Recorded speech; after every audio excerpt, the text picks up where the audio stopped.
Hi, Amy. How are you? Good. How are you? Good. Good. I'm going to go ahead and share my screen. And if you would go ahead and log into your NEFAC account. I don't know if you've got that request or not, but we need you to have a NEFAC access. So if you can either create one or share my screen, and then I can give you the information for it.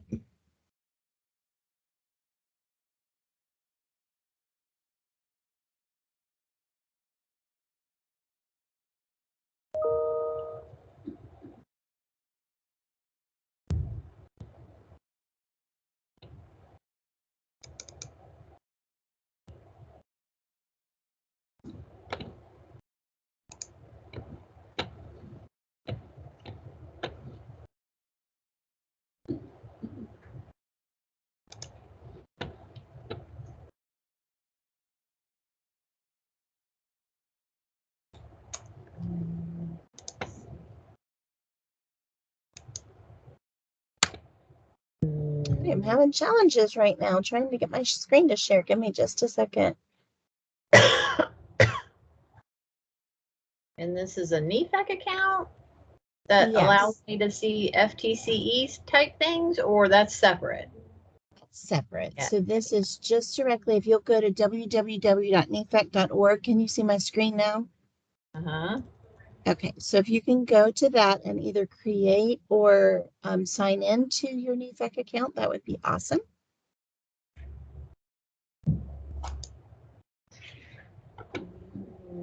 Sign up.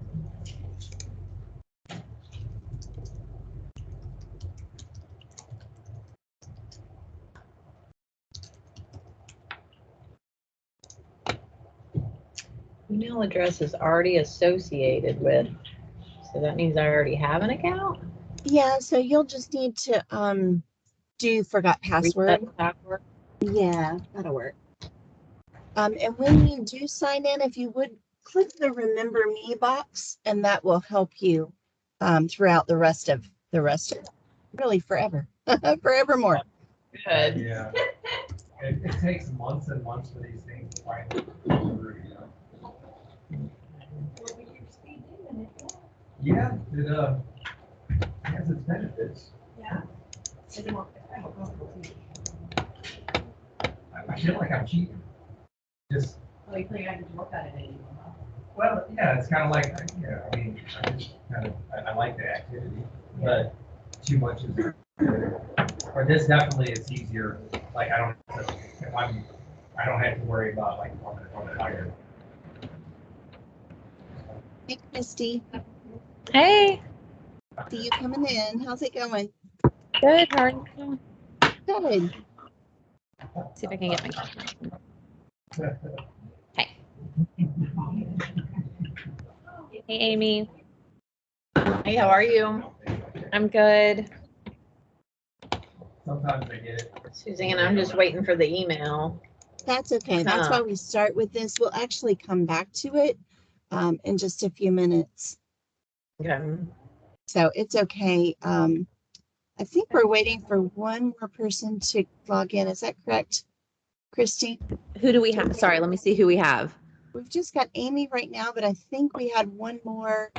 Was it Brian that was coming in now, and then a couple people were coming in later? Do you remember? Yeah, we'll see. We should see Kevin and Kelly joining us right now. Ryan's wife just had a baby, so Ryan may or may not be able to join us because they are in baby mode. Congratulations. Yeah, that's exciting. So you know how that goes. It depends on how that's all going. No worries. So I did ask this to record. So if it catches it and it works, then I'll send you this one. But if not, that other one is online. So you're welcome to log into that one. I'd love for them to have the more personalized one if possible. And I did see it tell me when I came in that it was recording. So I think that's good. Awesome. Yeah, it says that you had started recording. So that's a good thing. Well, the last one I requested, no, not yet. Okay. It's just me and Amy. Oh, I see now. the last time I tried to record, it looked like it was recording, but I could never find the recording. So that's what I was a little leery about, where this actually goes when you don't set the recording itself. So I'm not sure. We'll see. Yeah, I'm not too familiar with Teams. And Zoom, it goes into like a, file, and then I have to pull it from there and I actually have to move it out into like a YouTube account and let it I'm not savvy enough to know the proper word, but it buffers or does something in that YouTube account, and then it's able to be viewed. Well, and in the Microsoft account, usually it goes right to your Microsoft account. Like it saves almost to your Teams page, and you can pull it directly from that. But for some reason, last time it didn't work, so I was just a little leery about it. Yeah, no worries.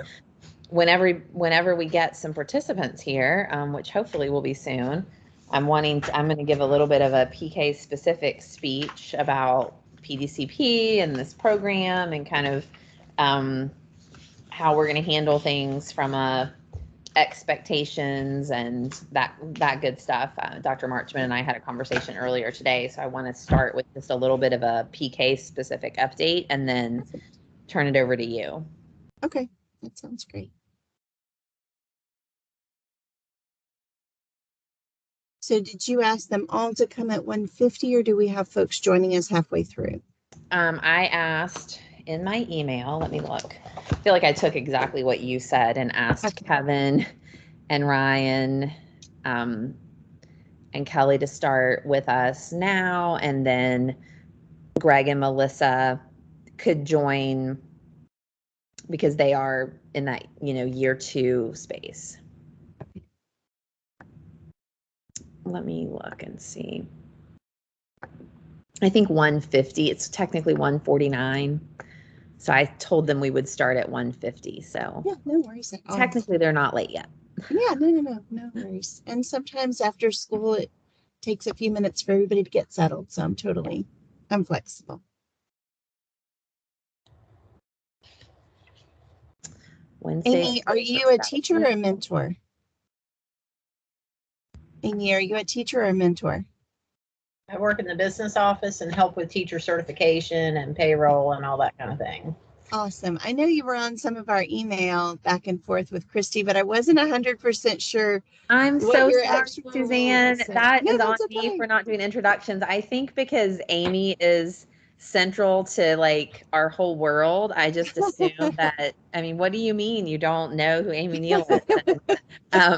So yeah, Amy is sort of all things human resources and teacher certification, and she and I have talked a lot about, for both of us, this is fairly new. We've been learning the ropes for the last couple of years together, and we just are going to continue to kind of hold hands and learn together and learn from you and Anna and try to ask questions. And at least I know that's where I am. There's so much I don't know, or I just know little bits and pieces. And Amy, has all of the side of actually making sure that the teachers get through the process from A to Z in terms of their applications and payment and all of that to be certified. Their statements of eligibility come into Amy, all of that good stuff. So we were talking about this meeting and just feeling like the more that she and I both are able to see the inner workings of all parts of this, the more that we can understand the big picture. So Amy is going to just join and listen in today so that she can continue to develop that understanding of the big picture of what's going on. Awesome. So I'm kind of with you. I'm kind of with you guys on the learning piece. The mentoring side and handling, working with new teachers, I really have a pretty good background with experience and those things. But the DOE side, that HR side, that's the whole new thing to me. So it's definitely been, Anna and I were talking yesterday, it's been a really big learning curve. and trying to make sure that we are meeting all of the expectations that the state has set, and making sure that all of the things are met for you guys. So sure. I see that Kelly has joined us, and Kelly's actually the mentor for Melissa DeLeon Mann, Kevin Doling, and Ryan Stewart. So she's a single mentor on 3 PDCP participants, mentees, right? All in different spaces, and Kelly's with us. Kelly, I was telling Suzanne that with Ryan and the new baby that I wasn't sure if Ryan would be able to join or if he would have to watch the recording, but is Kevin going to be able to join? Do you know? Yeah, he should be. He told me today that he was. I will be available for a little bit, and then I'll have to go to my golf match that I'm coaching. But I'll watch the recorded video, and this isn't brand new to me since I believe it should be the same intro as last year, right? A little bit different. There's gonna be some different requirements, so we'll follow up with the video, Okay. Kelly. Anyway, so yeah, but I think we'll be good. Okay, sounds good.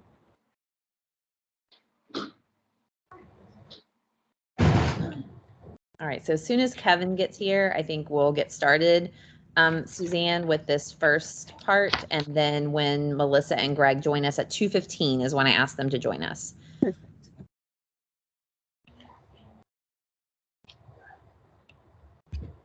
So, Kelly, if you would go ahead and sign into your NEFAC account and make sure that you have a password.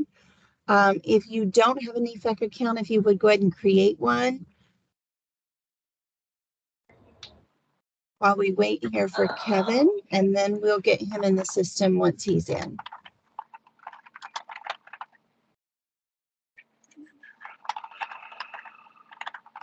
Kelly, just so you know, we have moved PDCP to a new platform. It's actually based in Moodle now. No longer is it through the state. In the old days, Moodle was listed not in a learning management system, but basically in the best program they had back 15 years ago when it was built. So now we have all these learning management systems, and so we've tried to move it to make it a little more user-friendly.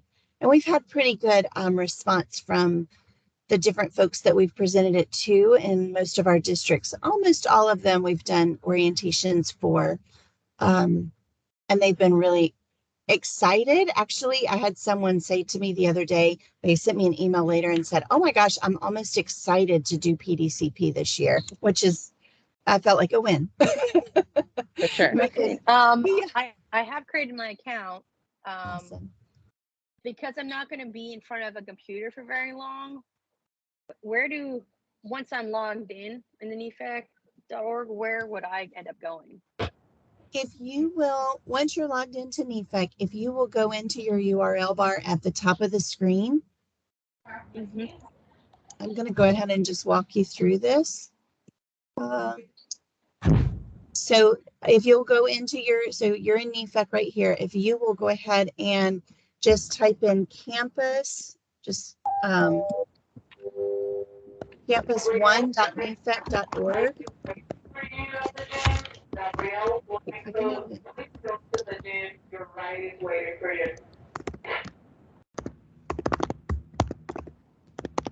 So if you type in campus1.nefec.org,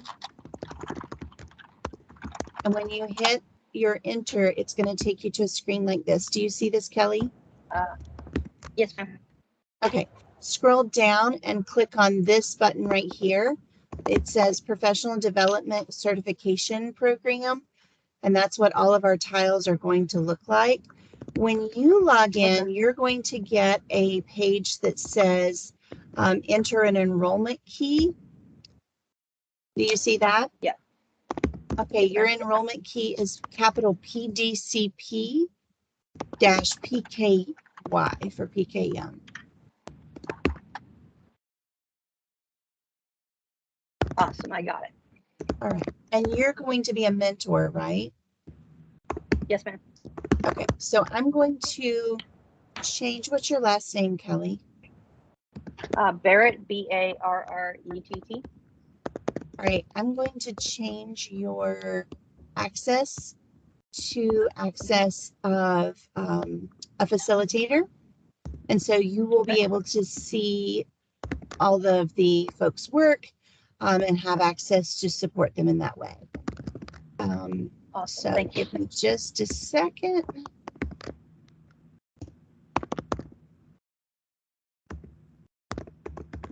So you will not have to sign the code of conduct. In order for them to have access to the system, they actually have to sign the code of conduct, and I'll walk them through that while we're on the call today. Okay. Okay. So you can kind of see the system. Has Kevin come in the room yet? I think he thought it started at 2. So It's okay, no worries. So I'll just walk you through really quickly. It's set up in a new system now through Moodle. I don't know how familiar you are with Moodle, and this version of Moodle is a little different. It's pretty similar to, I think, Canvas, that kind of thing. It's got the tiles. There are announcements and stuff here at the top. Can you see my screen? yeah. Okay. So when you click on block 1, you've got your task, and your tasks are labeled like this: block 1, task 1, and then block 1, task 1, FEEPS, block 1, task 1, glossary, and then your activity 1, block 1, task 1, activity 1. So each of them are labeled like that, and they kind of have that same flow. Some of the tasks I have broken apart, which is different than what it was before. Hi, Kevin. How are you? I'm going to walk through this really quick with Kelly because she needed to leave, and then we'll bounce right back to our work. Is that okay? Not a problem. Awesome. So the last big piece that's really different other than the new system, Kelly, is that I've broken apart some of the tasks. Where before they had really long list of things they had due, I've broken those into individual pieces. So when you look at their grades, and I will share that with Christy in a little bit, how you can see that. But when you look at their grades, it will have block 1, task 7, activity 1, part 1, and then that rubric is specific just to this piece. So, and they will get feedback on that individual piece instead of getting feedback on 9 different pieces of the task within each section. Like, it created a lot of confusion in the old days, I feel like. So, just trying to make it a little easier for you as on both sides, as the mentee or mentor helping them work through it, and then as our participants. So, all right. So that was the main piece. And then you can watch the video and get anything additionally you need. Okay. That sounds great. Thank you so much. Christy, when do you think we'll have access to the recording of today? As soon as Suzanne and I just talked about this, when this meeting's over, we have to find where it goes. And as soon as we find where it lives and can get it back in a way that can be sent out. So it could be as soon as later on today, could be a little bit later this week. And Suzanne has some backup recordings that are like pre-made just in case it gets lost forever. So I think we're going to be good either way. All right. That sounds good. I just wanted to make sure I watched it. Yeah, no, thank you, Kelly, for being so conscientious. I appreciate that. All right. Sounds good. Just let me know if you need anything else from me, and look forward to getting started. Yeah, Thank thanks, you. Kelly. Hi, Kevin. How's it going? Well, I'm trying to find some good internet. For some reason, my portable is struggling right now. It's the way it works, I'm not right? sure. Yeah, I'm walking back to the gym right now. Hopefully the connection gets a little better. Yeah. It's almost one of those things that if you have an observation or you have a webinar, your internet is assured to go out. Yep, exactly. The first time I actually need the internet working in my portable, it gives me problems. Right. So, how is everyone today? We're good. Kevin, while you're walking, I'm going to give a little spiel and then Suzanne will get started. This is our professional development certification program. Suzanne Beck is our partner over at NEFEC, who is going to be leading us through this work over the next few years. And, you know, technically on paper, it's a 3-year timeline with 2 years encompassing the bulk of the work, at least for secondary certifications and secondary teachers. So really years 1 and 2. And you're right at the beginning of this process. So that's a good place to be, right? We're at the beginning of a school year. We're going to start this work together. And Kevin, some things that you'll hear about in a little more depth when we work out the details.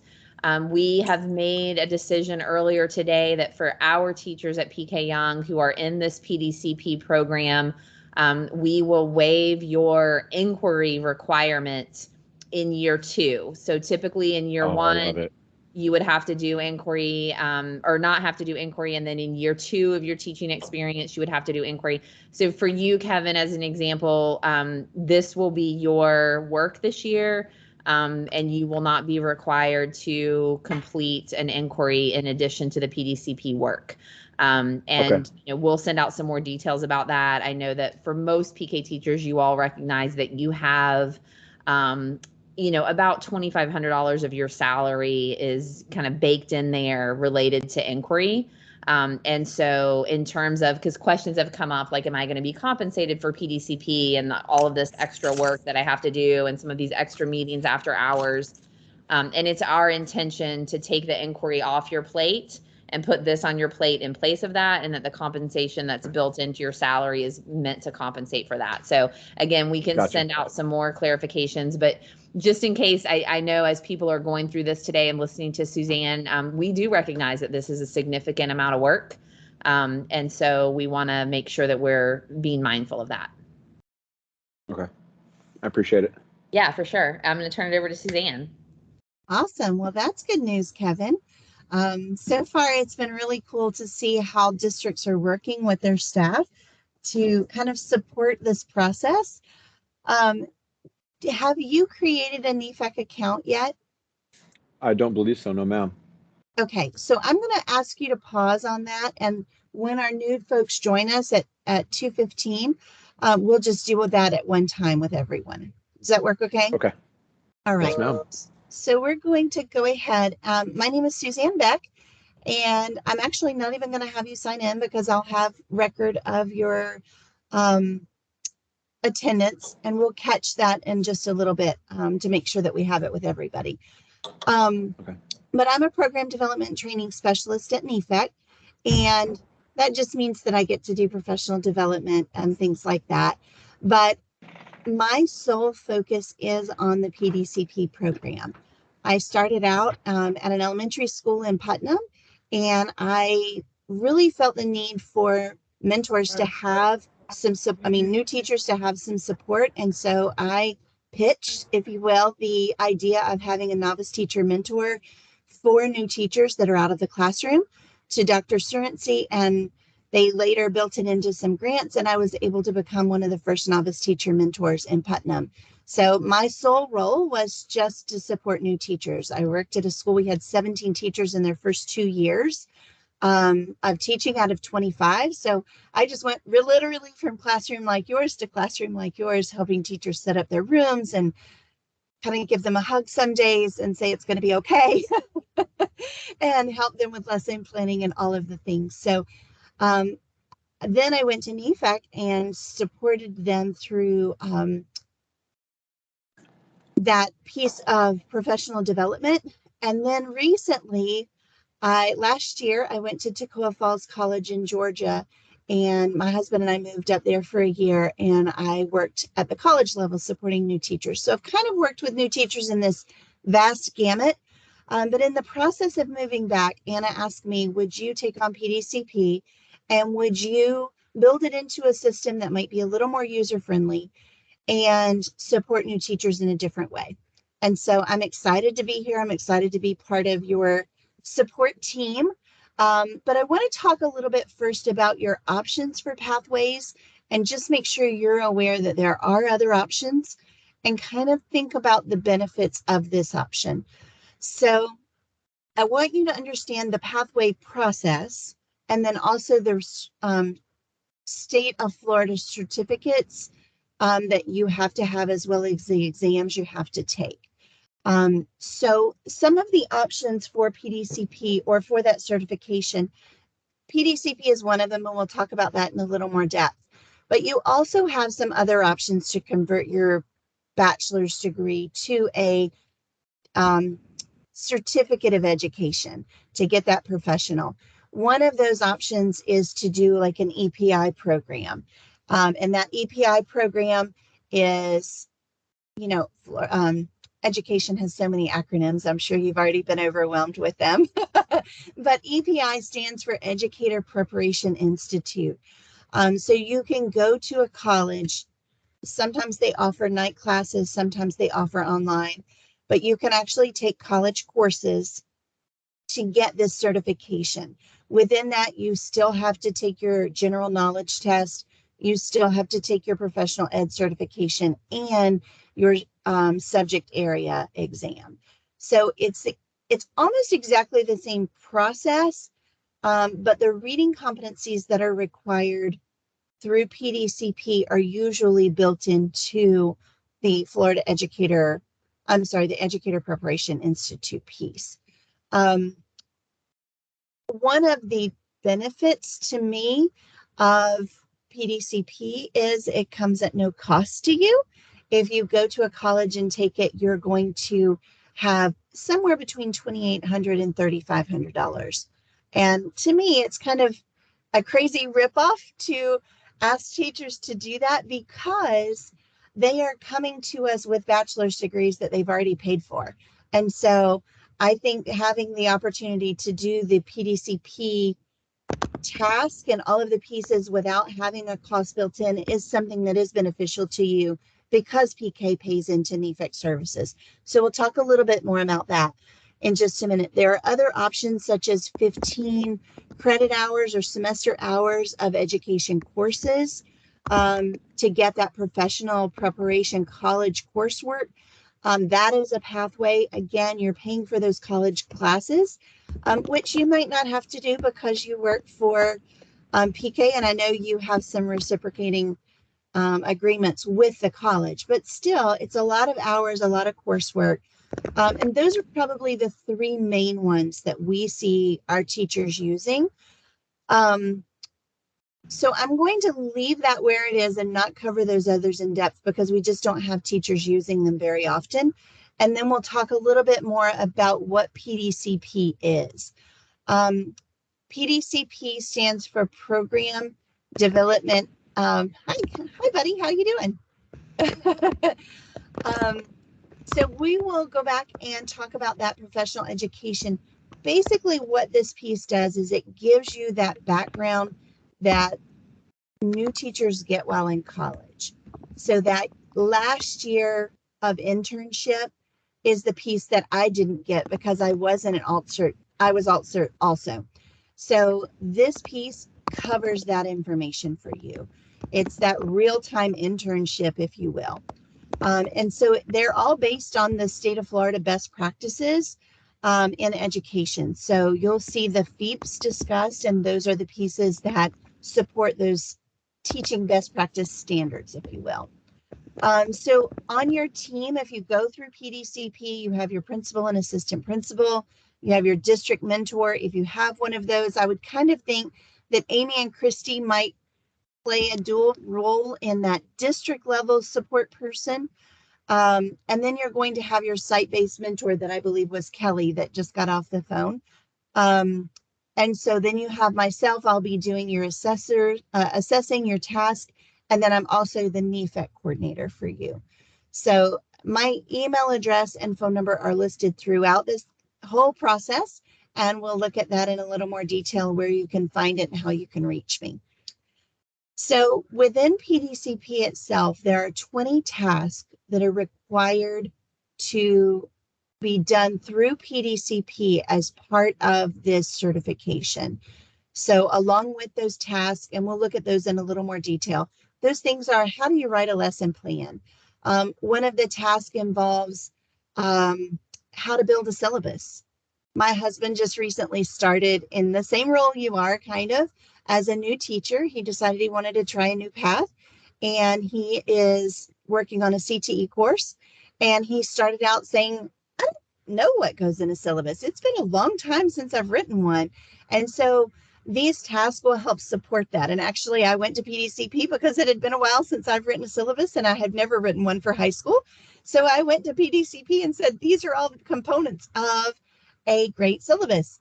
So those are the things that are built in. It's that really practical, everyday use that you need to know to be able to do your job. And so often we think that people coming in to education know this. And at this point, we know we have about 54% of our teachers are alternatively certified and they don't have this background. So this is that background information to help you be able to do your job successfully. So that's what the 20 tasks are. And then you have some testing requirements. So you have to take the general knowledge test, which encompasses 4 parts: reading, ELA, math, and writing. If you have a master's degree, you do not have to finish those. You don't have to take those 4 tests at all. Recently, we had someone who has just about finished her master's degree in her 2nd year of teaching. As long as it's from an accredited college, they will waive the general knowledge test. So it doesn't even matter what your master's degree is in. Your subject area exam is another requirement for you. Whatever you're teaching and whatever your statement of eligibility says, that's what your exam has to be in. And then you have your professional education test, which is that last test that you have to take. You have some reading endorsement competencies here. Are you secondary? And you just started this year, is that correct? No, ma'am, this is my 2nd year. 2nd year, okay. So you may, Amy, do you know what his requirements are specifically for competencies? He is not teaching course code, Suzanne, or in a position that he's going to be required to hold that reading endorsement the reading endorsement certification, or even I can't think of the name of it, but what I lovingly refer to as the remake of CAR PD. Awesome, good for you. That's great. So those will take a few of the things off of your plate. So that's wonderful. Then you've got, hi, how are you, Melissa? Hi, how are you? I have a question about the reading competencies as well. Is Okay. that required for me? Yeah, Melissa, your current role and current courses, I need to do another clarification, but I don't think so. I think because you all are strictly physical education, I think we're okay without. All of my other K-5 teachers are required and they have the reading endorsement or the reading certification, but I think we're in the clear. I know we're in the clear for Kevin because of his role in secondary. I think we're in the clear for you, but I will double check that. And I've also done a lot of reading through my master's program classes already too, if that's the case, if you want it. Thank you. Awesome. I see Greg's in the room too. Do you want to speak about that? Hi, Greg. Hi, Greg. So Greg and Melissa, you all aren't group. late. We are basically, you heard a lot of this last year. There are some changes and some things that are going to be different, but Kevin is just basically kind of finishing up his like overall overview of PDCP. And then I think Suzanne's probably going to transition pretty quickly into a like more in-depth look at the program and the processes and the platform that we're going to be using starting this year. And that's where you and Melissa will see some changes in that, arena. And right now we were just having a conversation about reading endorsement competencies because we've built in the reading endorsement. I shouldn't say we. I'm co-opting Suzanne's work. Suzanne and Anna and the NEFEC team have built in the reading endorsement competencies as part of this PDCP program, which is great because for many teachers, it is a requirement for their certification. So we appreciate that and we're excited that they've done that extra work. Greg, your role in secondary also puts you in a position where you, although we think that reading certification and reading endorsement are really valuable, and of course we would want to support and encourage you to pursue those competencies if that's something that you wanted to do, it's not required for the courses that you teach. So wow, you guys all got really lucky. That's a huge change, because last spring I knew that I was supposed to take reading competency 1 and 2, and I started number 1 over the summer. I'm still technically enrolled, but are you now telling me I don't need to do those? Because you are, and I'm going to double check this. Reading legislation has a lot to it, right?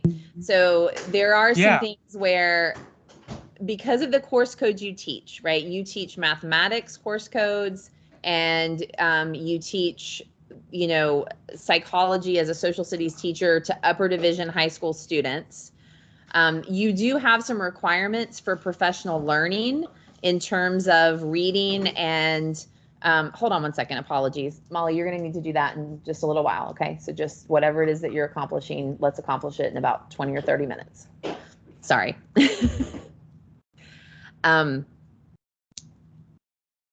You do have some requirements for professional learning related to reading, to renew your professional teaching certificate, right? And that's true of all Florida educators.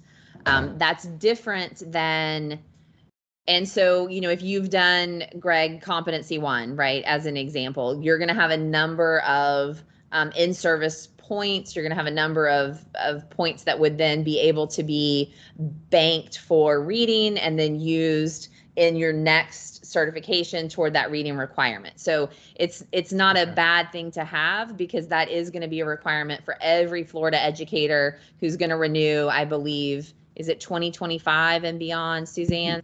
It is, yeah. Yeah. So there's and that.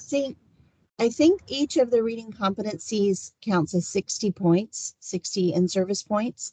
And they're banked. So, well, and honestly, they have great information. If you have students that are learning to read or that don't read well, which I feel like probably most high school teachers do, you guys might be a little special at PK, but I feel like 90% of our math teachers even could really use that background information on how to support those students with reading. So those are great courses, but if you're not required by the state to get them for your certification, that's something you can always add to your list along the way and not have that pressure to get done in this time frame. Yeah. So I think, again, to Suzanne's point, excellent information, some of the most high quality professional learning you can engage in. So if you're engaging in professional learning anyway, which we all are, in pursuit of renewals of our certifications and those kinds of things, the work in those reading competencies is of really high quality and really high value. So there's that. Greg, another component that has recently come to our attention, and Suzanne might be really well aware of this, the placement of interns, which is something at PK Young we do quite a bit of. It's my understanding from our partners at the university that they've kind of, the state has set a bar saying that interns in particular subjects and grade levels must be placed with teachers who are reading endorsed or reading certified. I think that our university partners have in some ways taken an even higher bar to that and extended that, above and beyond. So we're in some conversations and some clarifications there, but in terms of future ability to host interns, those kinds of things, also having that reading certification or reading endorsement is going to be important. So anyway, there's kind of a few layers to this conversation about reading endorsement and reading certification, and we probably need to take each one of your cases individually and make sure that we're getting exactly the right fit for you. So we'll go ahead and move on from that because it is kind of specific to individuals. But I do think they don't have a date yet for the intern requirement, at least statewide. I don't know about UF, but they haven't given a date yet for when that will be required, that you have your reading endorsement to have an intern, but I have heard that's coming. Yeah, I had 3 placements denied this fall because of wow. Now, is that from UF or is Yeah. that from, okay. UF. Yeah. So that's awesome. And I think it is really important. So the last piece here is the professional education exam. That we call it that professional. It's the last test that you take. Typically, one of the things that can waive that is if you are highly effective the year before your temporary expires. So if you fit that realm of highly effective the year before your temporary expires, and that is a summative evaluation. So that is your VAM scores as well as your evaluation from your district. So if you are highly effective the year before your temporary expires, then you do not have to take your professional exam. So I don't know how that plays out in PE. I don't know what you guys use for VAM scores. So that will be a further conversation for you guys as well. And you guys can talk to Christy or Amy about that at a later date if that works for everyone. All right.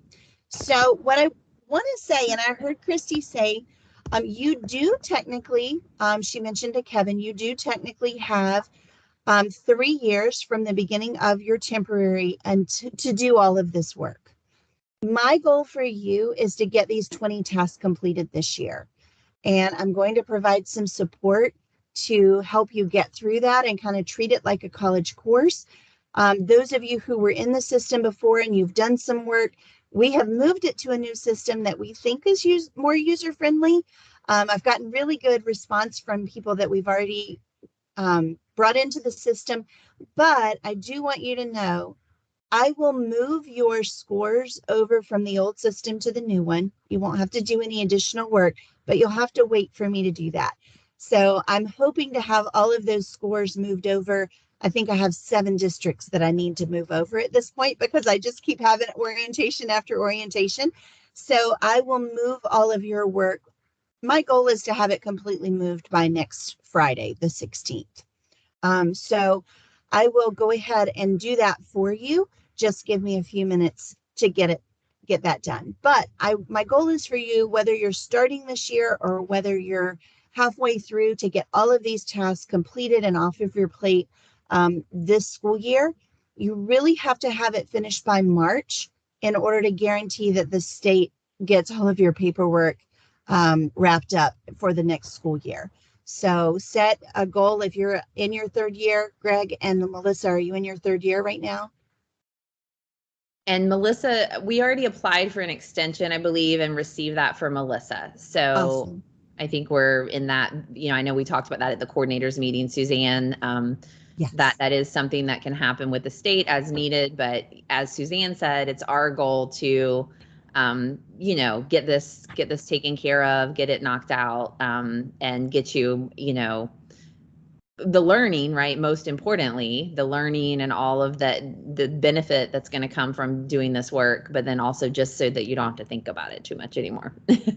Well, and Greg and Melissa, one of the things I supported mentors for a few years, and then I worked at NEFAC with professional development. And then last year I supported interns at the college level in Northeast Georgia. And in doing that, it really brought home that these tasks are the tasks that help you develop as a teacher. These are those practices that the state of Florida says, hey, these are, or actually federally, these are the standards for teachers. And I think I always looked at these as tasks that we had to rush through and complete before. And now I've really realized that these are the same exact task I was doing with my education students. And so I really want to change kind of that mentality of rushing these tasks through to really honing in on the learning piece and how do we develop our skills to really meet the needs that the state set before us. So we are going to provide some support virtually and have some face-to-face meetings. And we are working on revising a timeline to help you kind of map out and make sure that you stay on track moving forward. So Kevin, one of the benefits of PDCP, you don't have any textbooks, you have no travel. It is self-directed and it is self-paced, which can be a bonus, or it can also be kind of a detriment if you really don't stay on task. So that's another one of the reasons I'm going to be doing some virtual support sessions And I've asked people, hey, treat these like a college class. When we have the session, attend it. If you can't attend it because you coach or do something outside of the in the afternoon, then make a mental note, put it on your calendar to watch that video and do that work before the next session. So really treat it just like a college class, and we'll keep you moving forward. And that way we'll all stay on track together. We will log in just a minute and let you walk you through and help you feel comfortable with the system. You are going to use work from your classroom, which Kevin, I know looks a little different for you. And you might need some extra support from Kelly, or even having conversations with Melissa about what this looks like around. Some of it is building lesson plans, and they have to be built just like the state request. Some of them are looking at measuring student growth. And so that might look a little different for you because you're not going to have that FAST data or state assessment kind of data to kind of anchor. So I want you to think about what are some tests that you would use at the beginning of either a unit or the year for your PE students. And then how do you then reflect on that toward the end of the year or the end of that unit? So as you're doing student work, please don't send me student names. Make sure you delete or cover that. If you are using Google Drive, that's fine. But as you download those before you upload to me, either upload to me in Word or PDF.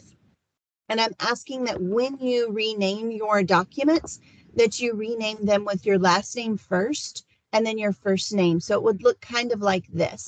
Here's the number and the name of the task. And then I'm just going to put my name, last name first, and the first name at the front of that. What happens, a lot of the tasks do not have a place for a name on them. So if you don't put your name in the title of the document, I can't track who it was once I downloaded it. And earlier that exact thing happened. Someone had not downloaded or had not put their name on it. And I walked away, and when I came back, I had taken a call and done some other things. And I was like, I don't even know who this work is that I've just graded. So please, if you will, just make sure your name goes on the front of it. Another benefit, Kevin, we talked a little bit about the cost of the EPI program. PDCP, your district pays in for instructional services, or PK Young is actually what we consider their own district.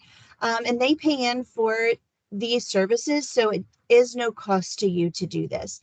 Folks in Alachua County, actually, we support them with PDCP, and they pay $500 a semester for us to do their grading and such. So you guys get this opportunity with no cost. Also, Christy just mentioned that there were some other benefits that are going to be offered to you because of the work that this entails. Christy, have you talked to Greg and Melissa about that, or would you like to share again? I'll pop in right now and just say, in terms of, benefits of the professional development certification plan, and at PK Young, one of the things that you all know as faculty members is that inquiry and the professional research requirement is part of what all of our faculty are expected to engage in annually. And that kicks in for you in year 2, right? In year 1, you're expected to do some reading, some watching, some learning, do an inquiry reflection. And then in year 2, you are expected to complete and do the full inquiry cycle with the inquiry write-up and presentation at the end.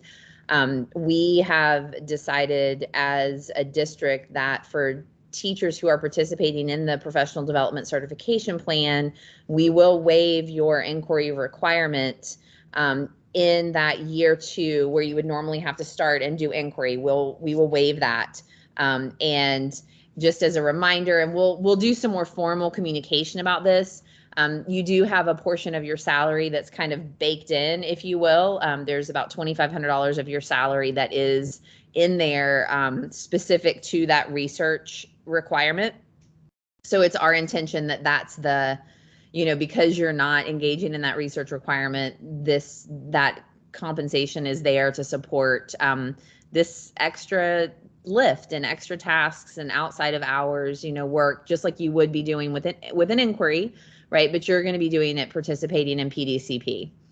So So hopefully that feels like a support and a benefit to you, taking something off your plate to make space for the PDCP work. So you guys are getting all kinds of good news. You don't have to do your reading competencies in order to get this, and you don't have to do an inquiry project this year. Like, you should be celebrating big time, I feel like. So again, it covers the best practices from teacher education. It can be done within contract hours, so you can use your planning time to do this work. You have your mentor support there from your district, and you have me. So, and I'll talk about where you can get my information as we log into the system. So, Kevin, for your sake, it's set up in 3 blocks. Some of the tasks, and please do not look at this as gospel.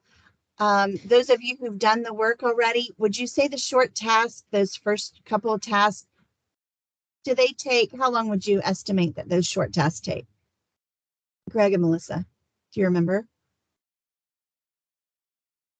I'm Yeah, sorry, I would say probably less than 5 hours. Yeah, So, I only completed 1 task last year because I started at the end of the school year, and then I got the extension. So it's like I'm starting all over pretty much. Okay, no worries. So when it says here that it takes 5 hours to do a short task, I completely disagree with this. So I've asked some folks who've done this work, and pretty much everyone agrees those short tasks take about 30 to 45 minutes to do. The middle tasks are usually around an hour. And then the long tasks, they are long. I'm not taking away from the fact they're long.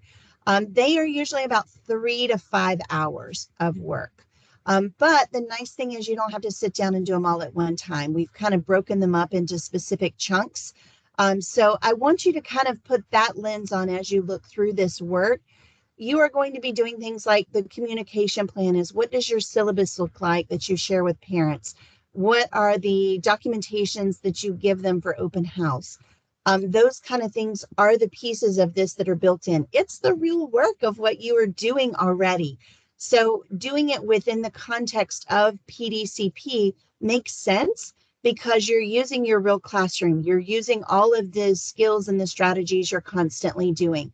And it does come with a different lens because the state of Florida says, here's the lesson plan for the entire state. It will probably look a little different than the lesson plan you currently use. So for those of you in alternative subjects like PE, you might have to work a little bit to make this fit. So you have to base it on a standard. You have to break that down and share your lesson objectives, goals, or essential questions that you would build for students. That block kind of fits all of those depending on what you use in your district or what you're comfortable with. And it gives you some extra resources in the system to help build that out. What are the skills that you're building to review? Breaking this down, assistive technology, and people always think, oh, assistive technology is something virtual, though maybe something that reads, a reading platform that reads the work to students, which it can be, but that could be something as simple as, Kevin, you have a student who doesn't have very good balance, so you give them something to lean on while you're doing some balancing practice. And I'm spitballing here, really trying to think of what PE teachers might do, but it could be something like a pencil grip that a student is using because they really struggle with that grit and their handwriting. So it could be something very tactile as much as it could be something that we think of technology as specific to something virtual or computer based. So I just wanted to hit that in a really high piece. We are going to have some virtual sessions that will help support that. And since Kelly's not on here, we're going to skip the mentor piece. In the system, I will show you, we have virtual sessions every 2 weeks until the holidays, and then that kind of gets squirrely, but pretty much every 2 weeks. And we are going to attack these tasks head on. So Melissa, you may have already done one task, but if you've done one that has that on its own, then you might not need to attend that session. But otherwise, you might attend it. We're going to walk through what the task is asking for. what the specific components are that you need, and then give you time to do the work. So for instance, in that first one, and that's why I say these tasks are pretty short. I really feel like by the time we're finished in that hour, from 4 to 5 o'clock on the 13th, that we will have covered all 4 of those tasks, and you'll be pretty close to wrapping those up. So we'll talk about the important components. You will then do the work for 5 minutes or 10 minutes, whatever that looks like. And then we'll come back together and do the next piece. So each of those tasks will be supported. We're actually supporting you in 13 of the 20 tasks virtually. These will be recorded. So if you're coaching or teaching after school or something like that, you can watch those and do the work while you're watching the video. But I am asking you to please put that on your calendar and make a point. You see the second one is on September 27th. So if you can't attend this session, put it on your calendar and make sure that you attend by watching the video and get that work complete by the 27th so that you're ready to roll into the next one and the next one. So are there any questions about those virtual sessions? We'll talk about how to log in just a minute. No, it sounds great. Awesome. Awesome. So some of those bigger ones, like the unit plan, a lot of folks put those off. Even if they got started last year, they put them off because they're huge. And they came in the form of a page that when I printed it off, it was 6 pages. And then you had, I think, 9 to 12 documents that got attached to it. And so we've broken those down into chunks. So we will look at each of those chunks. You may not finish them all on that session, but I think we'll get you set up for success. And then we've got a new teacher network meetings. Those are held in Stark, and those are face-to-face. So you do have to have principal approval and a substitute for the day. But those are things we're going to work with, some things on classroom management, higher order thinking, and then deepening and enriching content knowledge. So those are those components that sometimes it's a little heady and hard to wrap your head around what that really looks like in the classroom. And we'll do some really practical work those days. Sorry, Suzanne, yes. I want to go ahead and just, I would like for you all to go ahead and submit for, put in a leave slip for temporary duty elsewhere for those teacher network meetings if the dates work for you, and hopefully you have them far enough in advance that they will, because then that will come, across Carrie's desk or my desk, and we can get that in motion and plan in advance for it. We feel strongly that these are really valuable professional learning opportunities for you. So you have our approval and support for that. Awesome. So, and I'll show you in a few moments where you can get this. I know it's really tiny on your screen, but I'll show you in a few moments where you can access this and download it. If you attended all of the yellow and all of the purple, we will support you in 15 of the 20 tasks. So you can see here in orange, these are the tasks that we are not supporting. So if you wanted to do work outside of these meetings, I would attack those tasks first. And really, you can only do the first 4 because this last one is the very last task you do at the end of PDCP. So there's really 4 tasks there that you could work on between now and whenever those virtual or face-to-face sessions are. So are there any questions thus far? And then we're going to get logged in the system. All right. So I will show you some test prep options. Yes, Greg? Sorry, I had a question. So going back, so we've got one of the meetings in yellow is 3/7, and one of the meetings in purple is also in March. But it says all 20 tasks must be done before March. So you'll be able to complete them, I feel like, within that time frame. That evidence of learning will do that day. And then the March date for New Teacher Network is really a celebration date. So you might not be able to even read that because the font is so little when I'm sharing it on my computer. But that is kind of that final, where did you learn this year? Where did you have continual struggles? How can we support you moving forward? So that's kind of a wrap up date. So I feel like by March 15th, you could have all of these completed. Okay. Now Got a good question. the longest the longest part of the longest task, which one was that? I would say it's probably unit plan 1. The Okay, differentiation tasks have some depth to them as well. They have unit plan or lesson plans built in. But to me, the one that I have really torn apart in the sense of breaking it down into different pieces, the unit plan was definitely the one with the most activity. okay. And so those are being done in December and January, so we'll have plenty of time to finish Yes. those. Okay. Yes. I just wanted to make sure that the timing was going to be all good for Sure. finishing up by March. Well, and really unit plan 1, you take that same unit plan and you teach it. So you'll be planning ahead for unit plan 1 to the lesson that you're going to teach in January. And then the unit plan 2 is the teaching piece. So I feel like those will all kind of work out together.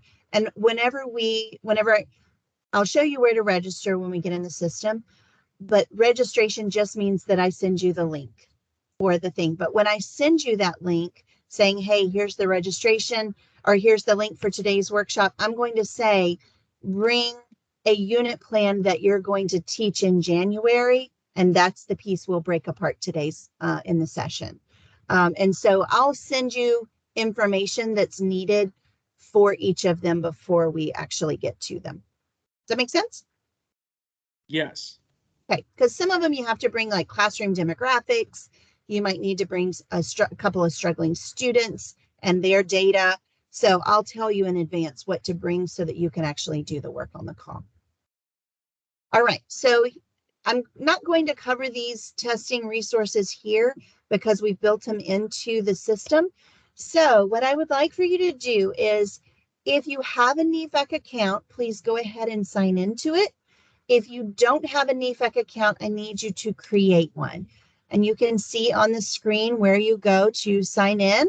And then you get this sign in screen and it will either say need an account or go ahead and log in. When you log in, if you would click remember me, because that will save it for you until you get a new computer. So I'm going to give you just a minute to get logged into your NEFAC account. When you're in, if you would give me a thumbs up so I know everybody's good. All right, Greg's in.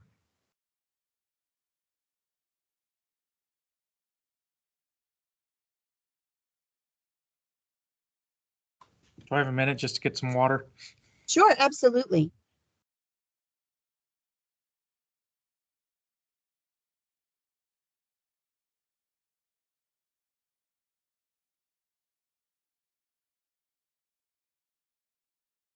I think I'm in NEFAC. What it says sign in? I don't have a sign in. So No, it's up. sign. Are you on your phone? Are you No, trying I'm to on do it my on your phone. phone? All I'm right, on so my it computer. should be in your top right corner up here at the top. Do you see that? Yeah, I see sign in, but I don't have a password or anything or an account. So you will go, once you hit sign in, it'll pop up a window that looks like this. And you'll go to this section right here that says need an account, sign up here. Okay. So you'll have to sign up and then you'll put your email address in and it will send a notification to or confirmation to your email that you have to go in and click before you can finish logging in. So looking through the list of schools, should I expect PK not to be listed? No, it should be there.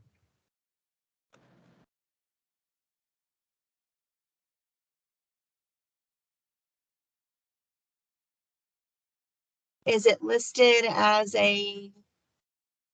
some type of UF school?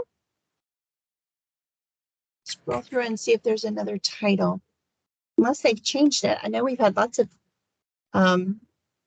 PK folks joining us.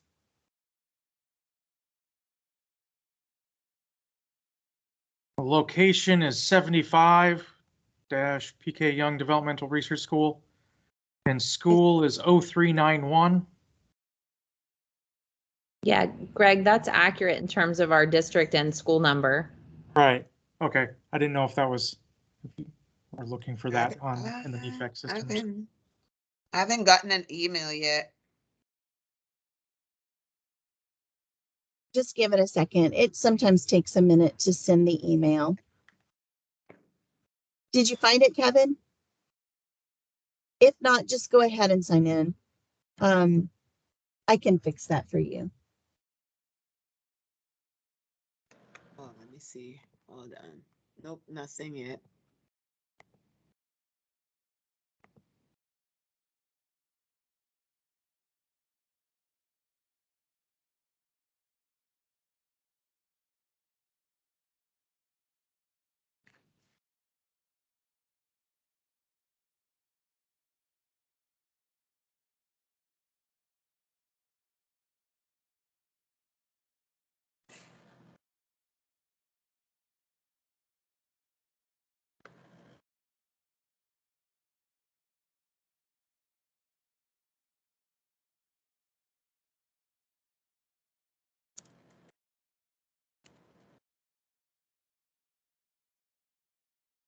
Kevin, have you been able to verify your account through your I email? was just finishing. Yeah, I've verified now. I'm just making my password.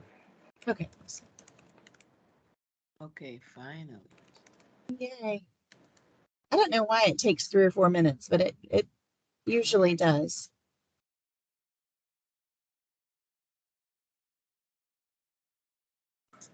So you guys let me know once you're in. Tap in here. Please use this link. Okay.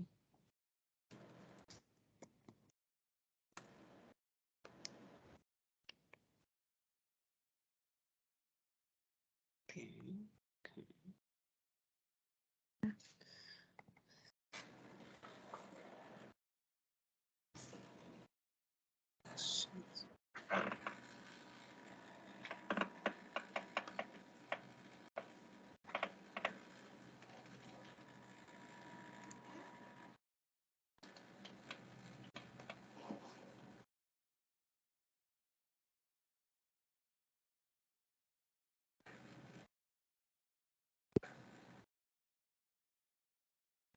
District is our district Alachua? It would be under PK Young. Oh, that's That's probably where I messed up then. I put Alachua. Oh, okay.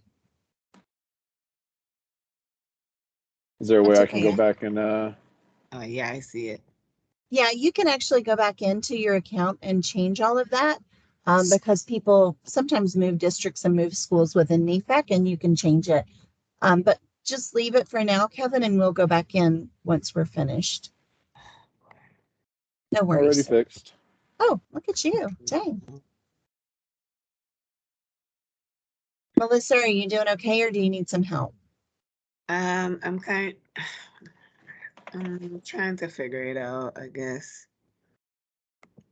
I don't know what, I just lost the screen. I'm like, what is going on here?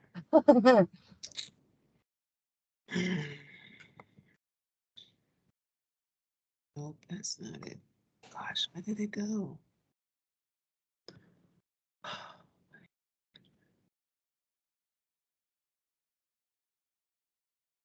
Okay, let me see. No, that's not it. I don't know what happened. I just totally lost every.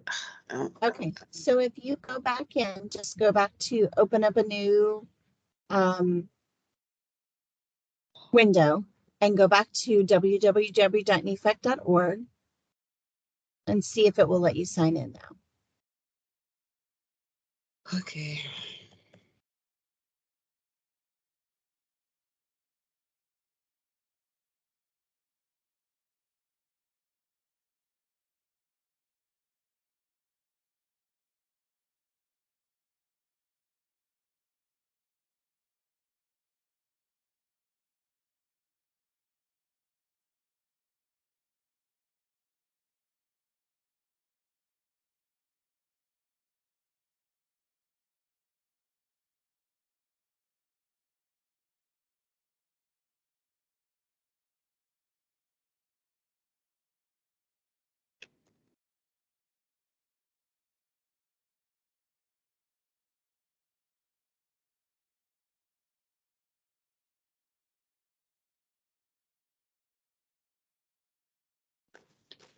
Were you able to get in, Melissa? Yes, yes, ma'am. All right.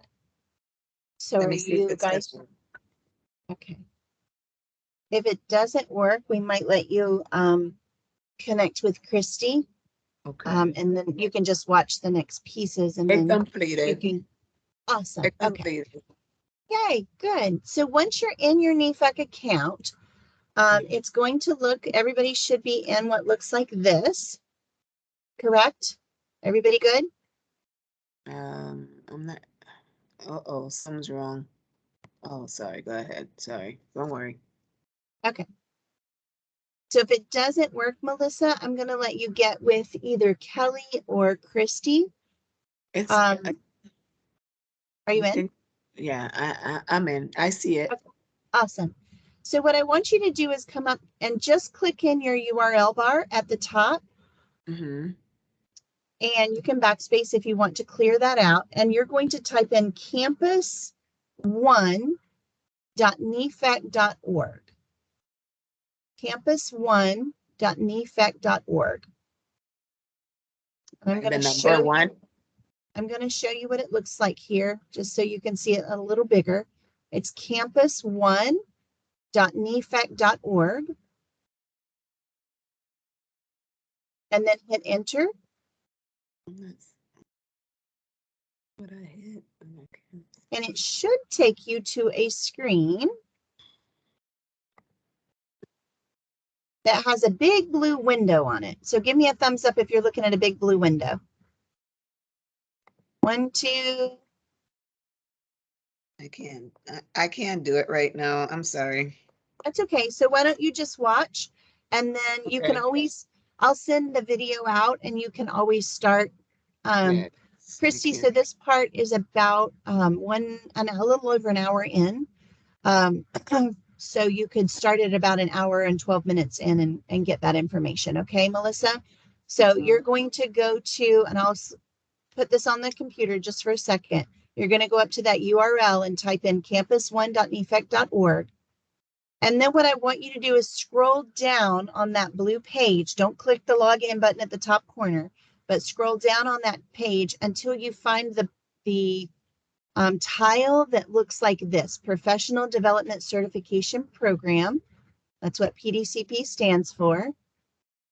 And just click on the blue box, or you can click on the words at the bottom. So when you're logging in, oh, here it is. You can scroll down and you can either click on the blue box or you can click on the words at the bottom. Don't click on the faces. It takes you some random place. So click on the box and it should bring you to a page that is asking for an enrollment key. Do you see that? When you get into the page for the enrollment key for you guys is PDCP dash PKY for PK Young, and that's all in capital letters. So you're going to put that in as your enrollment key and hit enter. Give me thumbs up when you're in. Awesome, Kevin. Christy, were you able to get in? Are you logging in too? I actually have not tried to log in. I'm just listening and kind of following along. And so I'll let you all do that. I'm actually going to have to get off this call in a few minutes. Okay. And so you might see me join again in listen only mode if I can try to do kind of two things at once. Okay, no worries at all. Amy, you were able to get in earlier, right? Okay. And then Greg, were you able to get in? Awesome. Okay, so once you're in, I'm going to ask you to bookmark the page. You should be looking at a page that looks like this. Does that look familiar?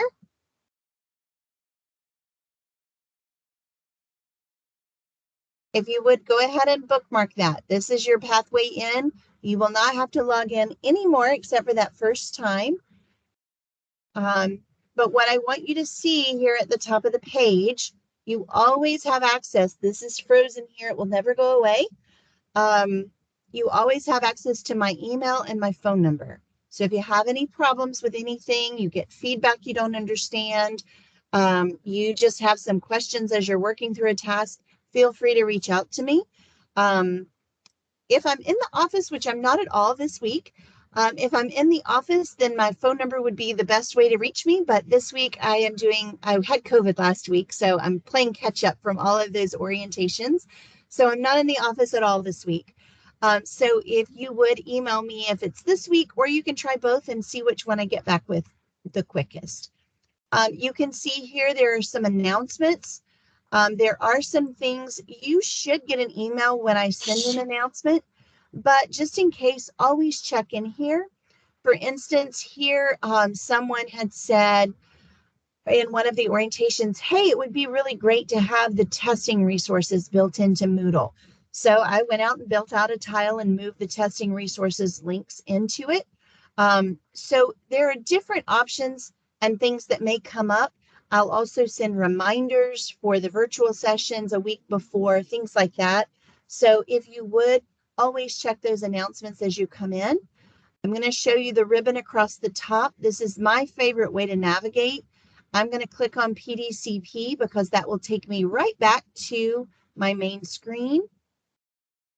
The slideshow that we talked through earlier, if you have some questions about certification or requirements, you can always go back and watch that slideshow. Or if Amy and Christy have someone that they need to add, they can pull up that slideshow and go directly from that. We've got a Moodle how-to video. So when you click on that, it just is the verbal walking through how to use this system, which is what we're getting ready to look at. So if you are not a super techie person and you feel like, oh gosh, I might do well to go back and rewatch that, feel free. It's there for you anytime. So the next thing I need you to do, and Melissa, you'll have to remember to do this piece. In order to unblock these tiles, you have to come in and sign the code of conduct. So if you would go ahead and click on Moodle Overview, sign code of conduct. And then I want you to scroll down to this code of conduct and statement of understanding and click on that bar. And then click one more time right here where the code of professional conduct and statement of understanding. And what happens now is it opens into a document. And I'm going to give you about a minute to skim and scan the document. And then we will take a quiz. It's not a real quiz. Don't feel nervous. It just is acknowledging that you read it. So I'm going to give you 1 minute to do that.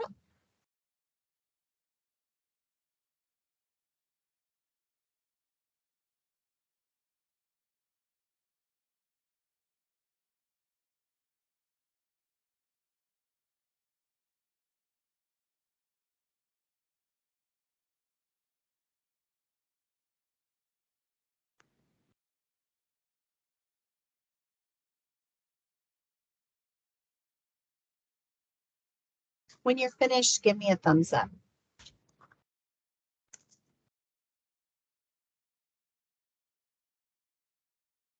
All right, so I want you to see, you can come across the top up here.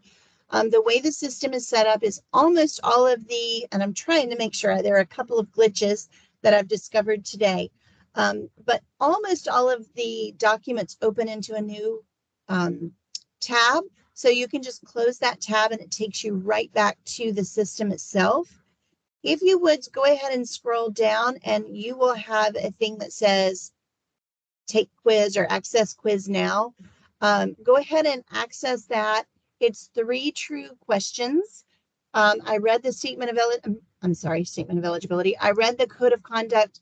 I understand the code of conduct and I will abide by the code of conduct. So if you will mark all 3 of those true, and then it asks you to submit and then finish submit. So you have to hit submit twice. So if you would go ahead and do that, that will release all of the information in the system. And I'm going to log in as a participant really quickly so I can show you some specific things in the system.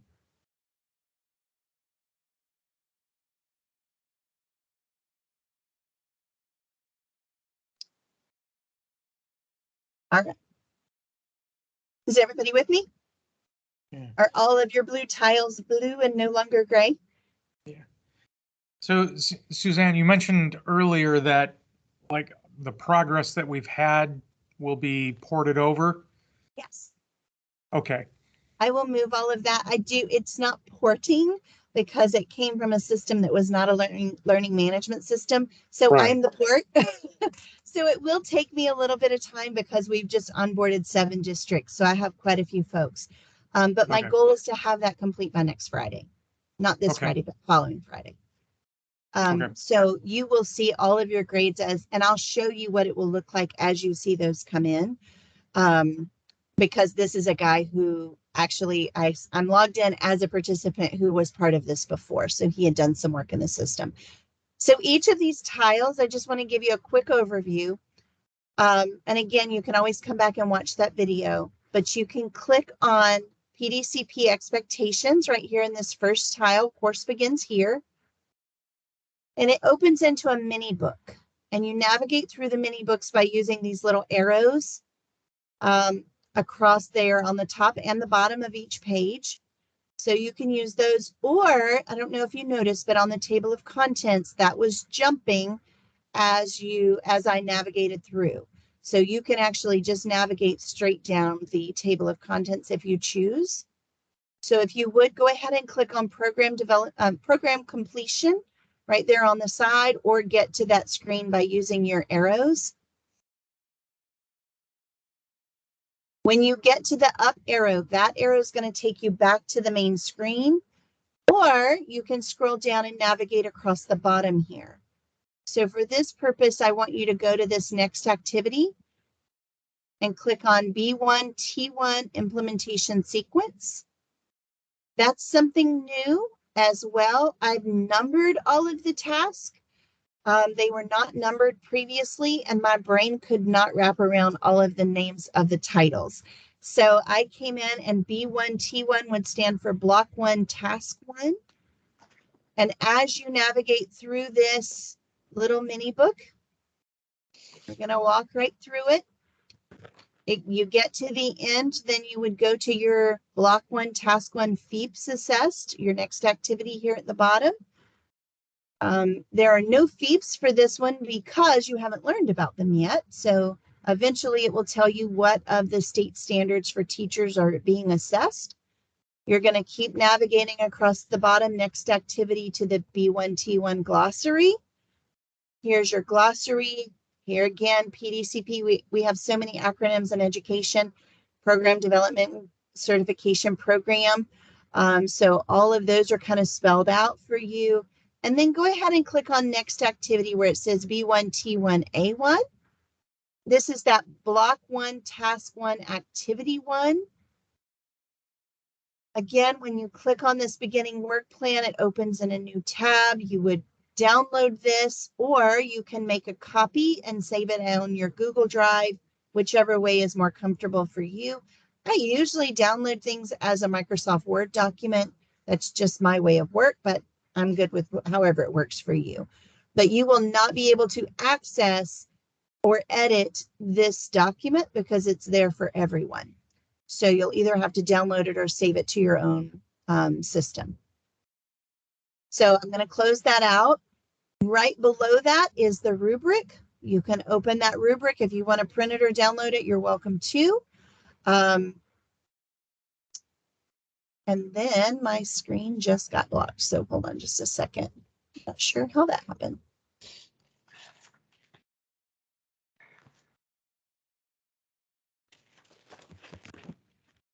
So I'm going to make this smaller and go from here. So when you're in the system, you can go ahead and close those documents. Once you've downloaded those, all you're going to have to do is click Add Submission, and it opens this window, and you just drag it from your taskbar or your desktop or your document downloads, wherever that went, you just drag and drop it and then save it. So it's pretty intuitive once you do it the first time. This is such a huge upgrade. I'm so glad to hear you say that. Yeah, it's so much better than the other one. So that was my goal in moving it. And then I didn't know when I was doing the work for Anna that I was actually going to be facilitating it. But now that I am facilitating it, I'm glad for the change. So again, you can keep going across the bottom and move forward into the next activity. But for today, I just want you to see how the system is set up. You can either go back to PDCP up here on your ribbon. That takes you out back to the main screen, or you can go directly into the block 1 task, which I want you to do right now. If you went into the PDCP ribbon, it shows this. Just click on your block 1 tile. What I want you to see is the layout. So all of the tasks are accessed the same way. Block 1, task 1, here's your reading piece. If they had some, all of this is moved over from the state. I just feel like it's kind of organized in an easier fashion. But if it has, so for instance, this one has some resources built in. Block 1, task 4, here's your reading. Block 1, task 4, resources. Block 1, task 4, FEEPs, the glossary, and then your activities. So I want you to scroll down. I want you to see what it looks like when I've done some grading. So scroll down if you would. We're not going to look at the communication plan or the resources or the FEEPs or the glossary. You can do that later. But for today's purpose, I broke this task into 2 components. In the old system, it was really, there might be, like I said, 6 pages of information, and embedded in that were 12 different documents that you had to do. And so I tried really hard to break them down into pieces that I thought made sense. So one part of this is your class syllabus. So this part of the task is just your syllabus. Here are the requirements for the syllabus. Here is your rubric. You can open that into a new document and basically use it as a checklist against your own. Most of the feedback that I've given has been, you missed 3 of the bullets, and I just copy the bullets into the feedback and give them to you that way. If you are scoring, just like we ask our students to do, if you're scoring yourself based on the rubric, then you should be able to know that you don't need a whole lot of feedback. But I wanted to show you, this is one that Will submitted. And he got a 3 on it. You have to have a 3 or a 4 in order to be considered passing. So here's one. He gave me his syllabus. There was great information. He had all of the bullets from the rubric included, but when he had some bullets, there were some things that just didn't look tidy. So like when you do bullets and the text is outside the indentation parameters, one of his was outside. So it was a long line of text and one of them was outside. So I just said, hey, go back and make those changes, correct it so that it's correct for next year, because while you probably were rushing that first week of pre-planning to get these things done, parents notice. So he had another one that had a clip art that was over some text. So I just gave him some feedback to fix those things, but I didn't actually make him, to me, I feel like this piece is busy work. You need to be aware of them. You need to know to fix them, but you don't need to re-upload that work to me. I'm going to trust that it's in your best interest to make those changes. Now, there was another person who she did not have any information about how she was going to communicate with parents. She didn't have any information about her curriculum, which are 2 of the bullet points that are required. So I just copied those bullet points and put them in here. She got a 2. And I said, hey, you need to add these points to your syllabus and then re-upload it for me. Okay, so that would be the breaking point. If you don't have all the information in there, I'm going to send it back. If you have it, but it just needs to be tweaked, I'm going to trust you that you are doing it because it's in your best interest to have it ready to roll for next year. All right, any questions on that? Okay, so let's look at the orientation open house. This is the second part of that task. It's asking for a welcome message and some type of documentation from your open house. So some folks have like a walkthrough open house. and they come and meet the parent, but they don't actually do a presentation. But this is asking for a presentation, so you have to put that documentation together in a presentation form. You could leave this scrolling on your screen as parents are coming in, and they could stop and read it as you're doing a meet and greet. Whatever you use it for is up to you. But I do have to have, I'm thinking of Kevin and PE. I know this is kind of different for you, but you might have some form of what does it look like in PE throughout the school year? What are my overall goals and agendas for your students? That kind of thing. So you would just build it into a PowerPoint with these specific pieces of information. Okay. This guy's was great. And I gave some feedback. He got a 4, all the information. His was super positive, and it just made me reflect. If I were a parent in his classroom, I would be really excited about the upcoming school year. So that was the feedback I gave him. So if you would scroll back to the top and hit that PDCP button, and let's go back to the very main screen.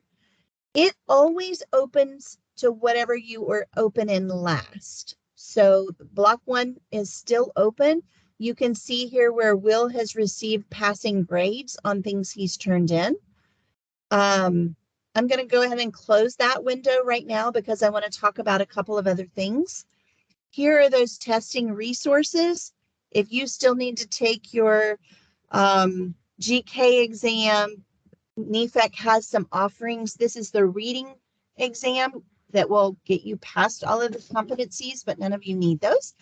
It appears. The reading general knowledge test and the math general knowledge test. Remember, if you have a master's degree, you don't have to take those, but we do have some supports there. It's basically a online self-paced course for you to work through those. The reading endorsement competencies that NEFAC offers are here. When you click on these, it takes you directly to the link, and you can just do register here. Or I want you to see this just because sometimes this happens. This reading endorsement competency that NEFAC offers, it does have a cost of $165. You can scroll down. There's no button for registering because that window has closed. So as soon as they build out a new session, I'll get the link added. So if you ever come in and it says registration closed, if you need it and you need it urgently, shoot me an email. We can probably get you added to the course mid-course. It's self-paced, so it doesn't really matter. Yes, Greg. Can you tell me a little bit more about, and it's reiterated there that it's worth like 60 in-service points. What does that mean exactly? So once you have your permanent certificate, your professional certificate, then you can earn points and use these points towards recertification. So every 5 years you have to have recertification points. So you can use these toward that. Amy, can he bank those points while he is on a temporary certificate and use them once he has a permanent? Do you know? No, it's not to my understanding. Okay. So I don't think the points would be helpful to you where you are right now, unless you got your professional first. So if you got your professional test first, then it might change that. I'm not sure. That would be something for you and Amy to talk about. I'm new on the DOE side. I so mean, there are a I'm lot of already pieces enrolled in it right now. I paid the fee and I've started doing the work and stuff because I thought I had to. So here's the piece for you. If you're not required to by state law to have this for PDCP, I might wait until you have your professional certificate, because then those points will count towards your recertification in 5 years. And because they're reading, they count towards your reading requirements that will be due in 2025. So would you agree with that, Amy? Yes, the points need to be earned during the validity period. So that's why the professional would need to be in effect already. So you could go ahead and do the work and just not finish the course if you wanted to work toward that. and get that official certificate until after you've taken your professional test and gotten all of your certification done. But So, let's follow up on that, because I want to make sure that you don't have the requirement of the 2. I was under the impression that reading folks needed at least number 2. I'm sorry, math folks needed at least number 2, even in secondary. And then if you start after July of this year, then you have to have 1 and 2. So let me follow up with Christy on that, or Amy. Let's verify what your statement of eligibility is requiring. Okay. So can we put a pin in that one, Greg, and get back with you? Yes, though it does bring up just another quick question is like, if I could just plow through all these tasks, and can I submit for certification early, or? Absolutely. Okay. We would love for you to do that. Yes, that would get you ahead of the game for next year, and assured that right now DOE is very backed up with their certifications. I think they had 13,000 applicants that are still sitting in a waiting queue for them. So yeah, if we could get you in early, that would be even better for you. So that those test supports are there, and your reading endorsement connections are there. I want you to see, here is where you will go to register for support sessions. So if you decide to attend the sessions that we talked about, you will click on that one that says register for support sessions. The very first link here is that NEFAC calendar of support. So you can go in and print this off, or save it to your desktop, however you work. And then it gives you all of the dates here. It's a little easier to read in this when you're virtual like this, in this format.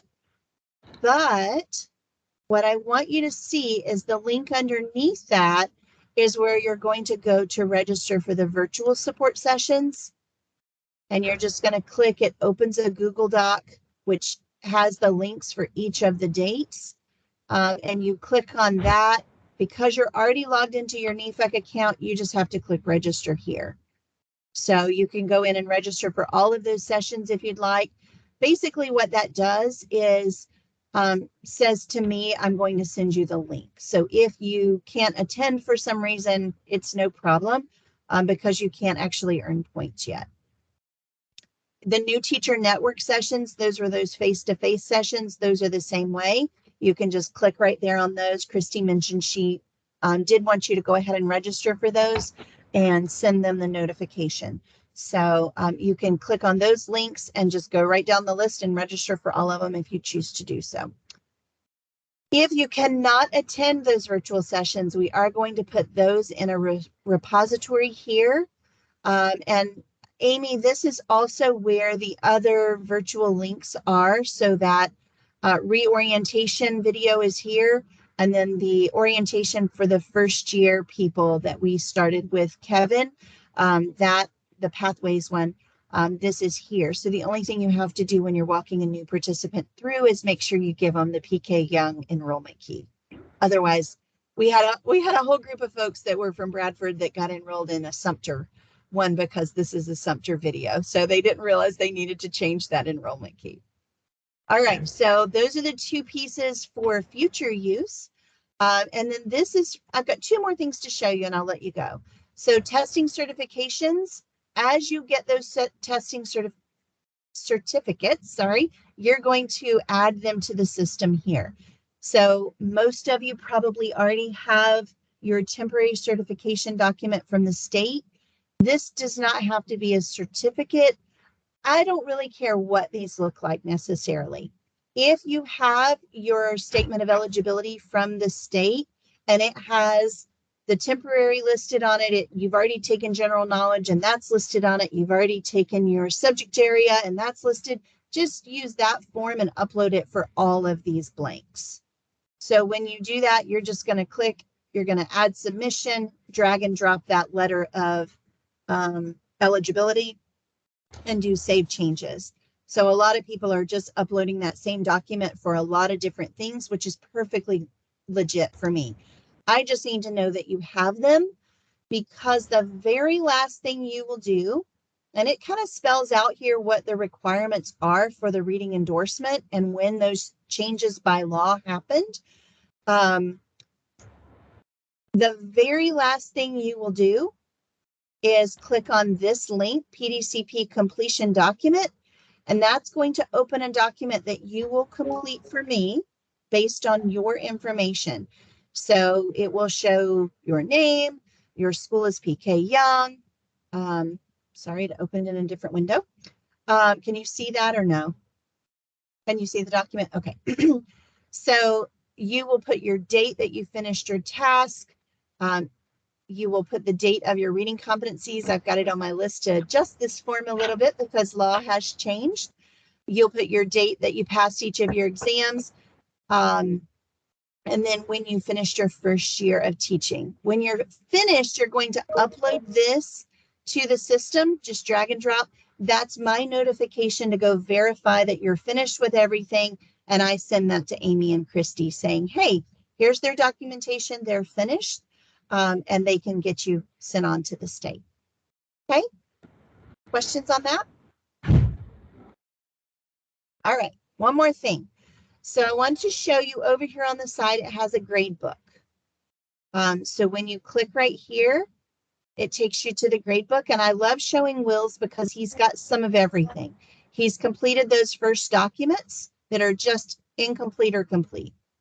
I will say this does not matter. This contribution to course totals, you can ignore that. But for instance, here's an example. He had done classroom management part 2 in the old system. So I have just made a note in the comments, hey, completed in the old system, just so that you know. And if I have to come back, if we get audited by the state and they say, hey, I need to see all of Will's documentation, I can go back in the old system and pull your old work because I'm just pulling over your grades. All right, I'm not downloading and re-uploading everything. I'm just pulling over your grade, your final grade. So you can kind of see here how that's spelled out. And when I get all of your stuff moved over, you'll be able to see this, Greg, that that'll be kind of your cue. Besides looking at the grades and trying to figure out what you've done and what you need to do, it'll say here, completed in the old system. Okay. Are there any questions or thoughts?